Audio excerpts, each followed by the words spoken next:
Okay, so welcome back to my story time. This story is about how the police once set me up using the humiliation technique.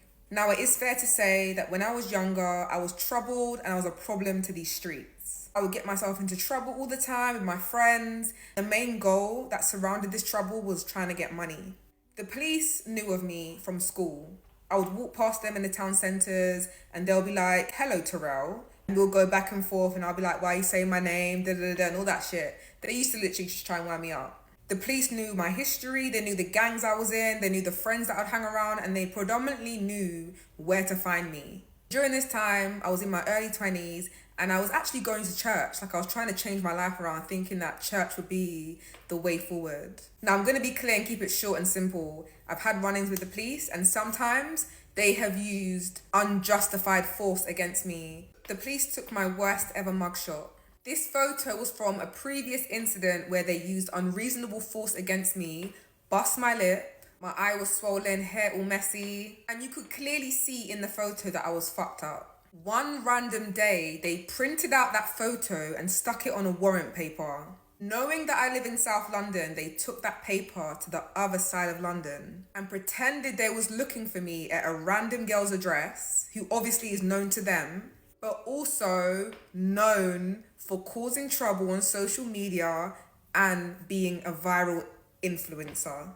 A girl with a large active following. Now, let me tell you for free, everything that the police do is strategized.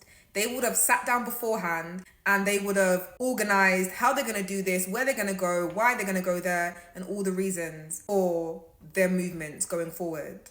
Now, we all probably knew I had no connection to this girl, to that address. I had never even been to that part of London. I hardly ever traveled, that I was so in the hood for years. When I did leave my area, I was like a tourist. They went to this girl's house looking for me, had a conversation with her. Once they left her house, a coincidence happened. They left the warrant paper that says warrant, my photo on there of me getting my ass beat, my description, and then at the bottom it says police property, private and confidential. They left that paper on her doorstep. Guys, you know what happened next. The girl took the warrant paper and posted it straight to social media, Instagram, laughing emoji, with a caption saying, "The police came to my house looking for this girl, laughing emoji. The picture went viral on Instagram. I started getting phone calls from my church friends. I was getting messages, DMs from people like, "Is this you? That's you, da da da da." I'm like, oh my God. I'm not even caring about the warrant. I'm caring about the picture.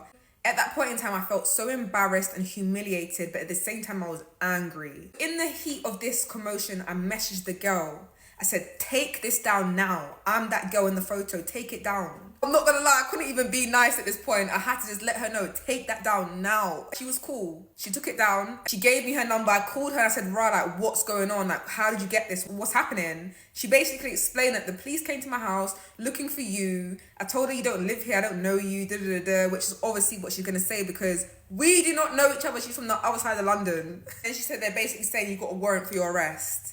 These times I know for myself, there's no crime at this point in my life that you can tell me I have a warrant for. So I thought, all right, cool. Let me call the non-emergency line and see what they want. So I've called them, explained what's happened, gave them my details. Please tell me why they've come back and told me that there was a system error and that warrant was a mistake. By this point, I knew they set me up. I knew this was deliberate, 100%. But I was in between, I can't believe this is happening. Would they do that?